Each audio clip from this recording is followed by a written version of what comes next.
Every morning when you wake up, you need to power up. Get your mind going in the right direction. This is going to be a good day. I can handle anything that comes my way. I am strong. I am confident. I have the favor of God. Angels are watching after me. I'm excited about my future. At the start of the day, you need to set your mind for victory. Don't let just any thoughts play. You have to think thoughts on purpose. If you wake up and just think whatever comes to mind, thoughts will tell you, you have too many problems. You're too tired. You'll never overcome this obstacle. Nothing good is going to happen today. If you don't set the tone for the day, negative thoughts will set them for you. Before you check the phone, before you read your email, before you see what the weather is like, you need to think on purpose, power thoughts, victory thoughts, abundance thoughts, can-do thoughts. No matter who you are, no matter where you are in life, you can take the lid off of your job. And if you're wondering if you still have the lid on in your life, here are some clues that's going to let you know that the lid is still on. If you're not excited about waking up in the morning, if you're sitting around bored out of your mind, if you got time to do everything anybody asks you to do, you probably got the lid on. If when you tell your dreams to all your friends, it makes sense to them, you got your lid on, man. Your dreams should not make sense to everybody. You got to say something that make people go, how you going to do that? That's when you got the lid off. And if I were you, I'd do that. I'd take the lid off. Makes sense to me, don't it? I mean, look, in show business, that's all the time. You could come to work one day and they just say the show is canceled. What can you do? So what I've done is I've produced so much content.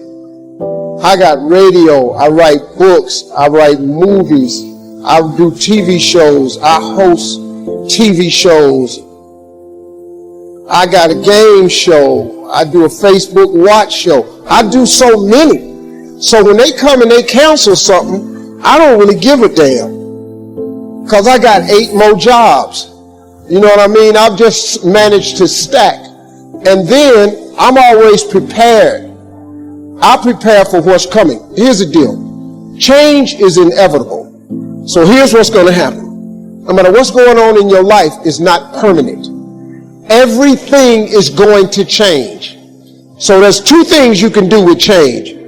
You can react to it or you can participate in it. It's going to change anyway. So if you keep waiting around, you're going to have to react to the change. And now you're behind.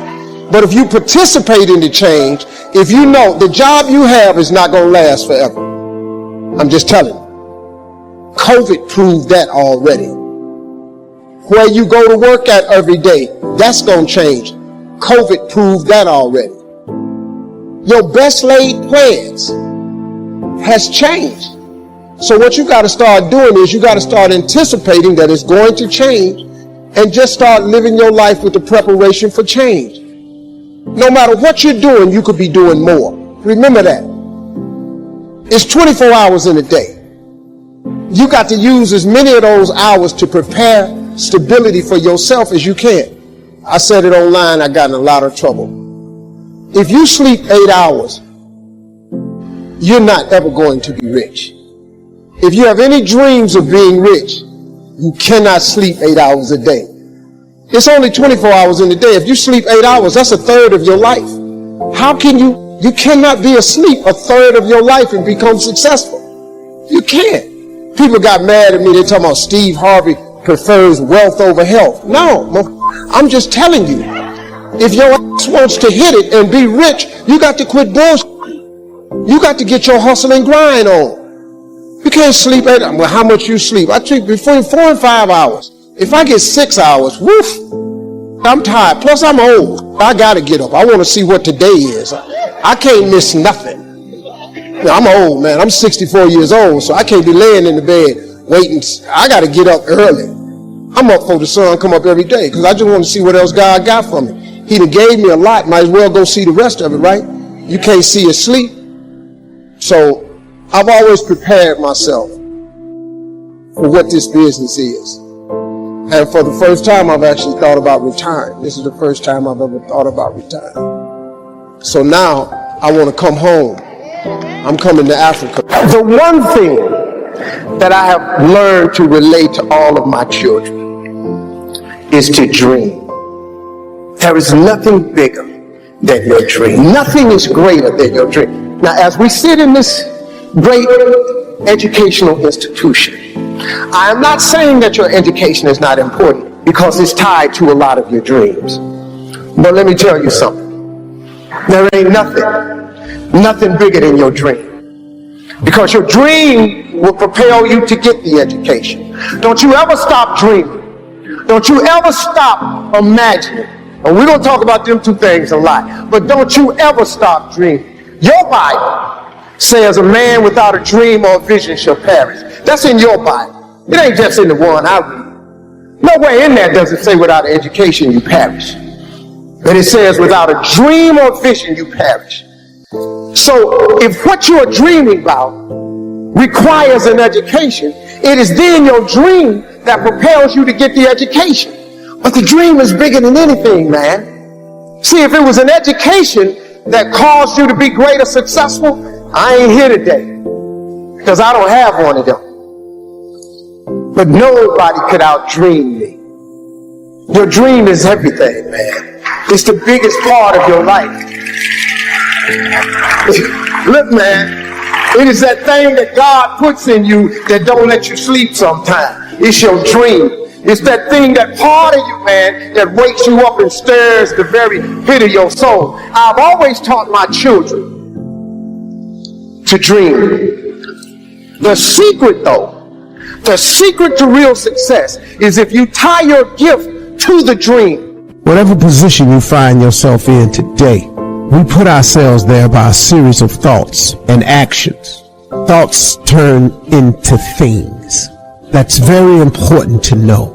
So let's look at both sides of it. For people who think negative thoughts, it turns into negative things.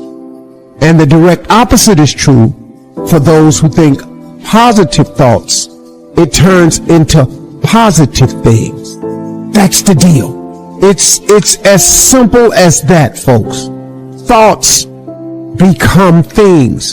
So the one glaring question for all of us always is, on a daily basis, what are you thinking? What are your thoughts? What are you thinking? What are your thoughts? Because this is a fact of life. This is biblical. This is spiritual. This is written. This is philosophical.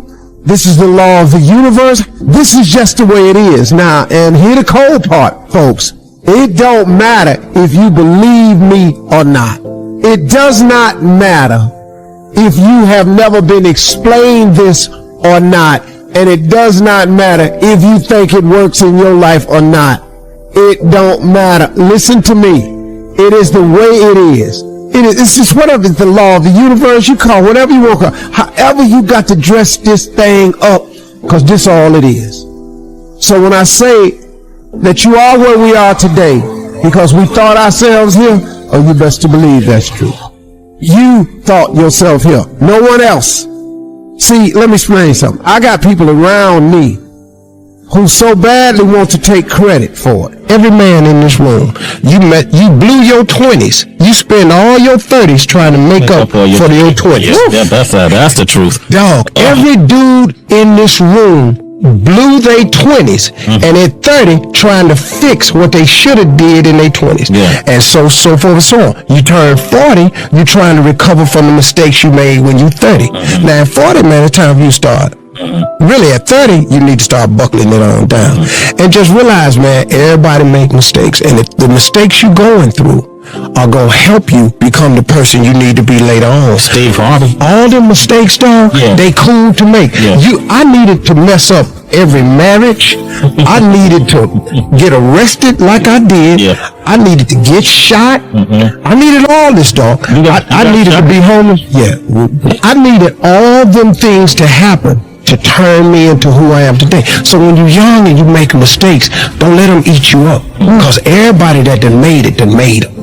You got to fail in order to win. Hey, look, man, To understand how to hit the game-winning shot, you got to miss the game-winning shot. First of all, you're talking about stuff that I can relate to like so many others can relate to. I mean, you know, everybody got the same story. We just got different details. But like I always say, life is 10% what happens to you. It's 90% what you do about it. See, we're going to dive into a chapter from my new book, and it's chapter 1, section 1. This is very clear for people. So the first step is getting completely and brutally honest enough to say, I am tired of myself. When you say I'm sick and tired of being sick and tired, that's the facilitator of change. That's when you're ready to say these words, no more excuses. No more excuses. I went to Kent State, I dropped out. I didn't drop out, I flunked out. Now that threw my life into a spiral, but because I didn't have a college degree, I could not let that stop me. And like you doing, where you're saying, all my friends at this age are settling in your careers, you don't even know if they're happy or not. Stop comparing yourself to others. So the first thing you do is stop focusing on other people. Instead, focus on being the best version of you that you can. Then you'll recognize that you deserve to sit at the big table with everybody else after you become the best that you can be. Now, once you've accepted that you have as much right to success and much right to succeed as anybody else, the next step is learning how to talk the talk. You have to get fluent in the language of success so you speak it with ease. Surround yourself with people who've accomplished their dreams and immerse yourself in the culture of achievement. You know, you've got to be tough because the road to success is always under construction.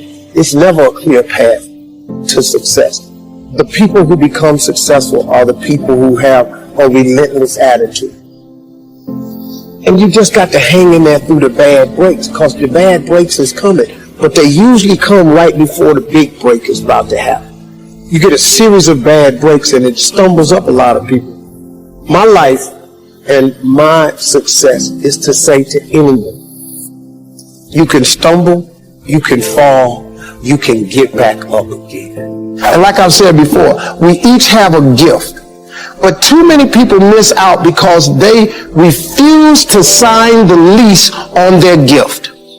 You keep looking for it outside of you. Stop. Sit with yourself. What is it that you do the absolute best with the least amount of effort? That's your gift. But if you are constantly looking outside of yourself and you don't latch on to your gift, you will never find your purpose. If you want to succeed, you must commit to your own gift and embrace. Changed my life. It was the power. He'll give you life more abundant. He do. He really will. You ain't got to be rich to have an abundant life. Sometimes you just need to be healthy, happy. You know, you could be really happy, man, making $70,000 a year. You really, really can. You don't need a few million. I did, but you didn't need a few. It helped me a little bit.